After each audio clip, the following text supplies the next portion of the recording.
For the life of me, I can't seem to understand why we continue to act like the SIG SAUER Sp2022 doesn't exist. Yes, I know, the P320 this and the P320 that, but appease me for a second. Unless you're a striker fire loyalist and think hammer-fired guns have gone the route of antiquity, then go buy the fancy new P320 and be done with it. Just know you're passing over what I believe to be the gun world's best kept secret that everyone knows about but ignores because it's not a Glock. I remember walking in the gun store seeing Sp2022s going for $349. At this moment, Academy Sports and Outdoors has the Sp2022s going for $429. I know you're thinking, big whoop, there's nothing new about a gun going for well below $500. You can get a Smith & Wesson SD9VE for $300 or a Diamondback DB9 FS for $400.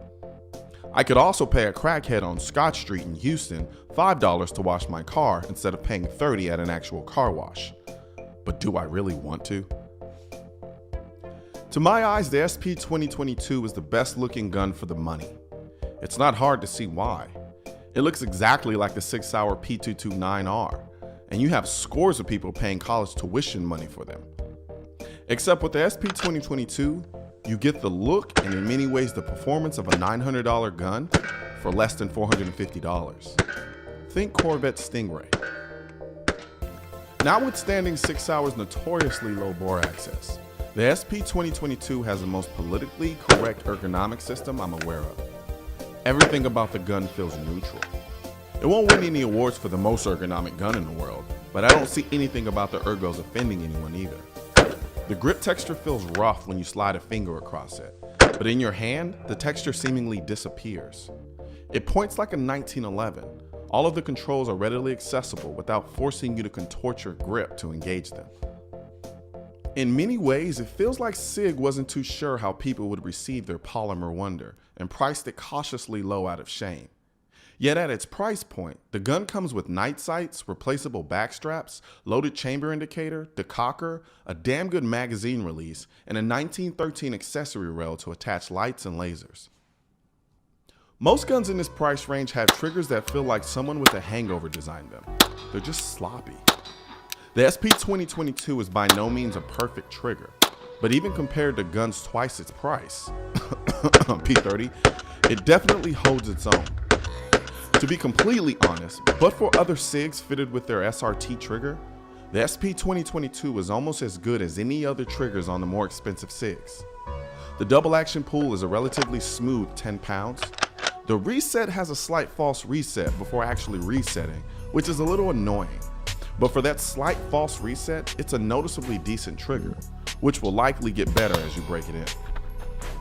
I'd be hard pressed to say I had an ethereal shooting experience with the Sp2022.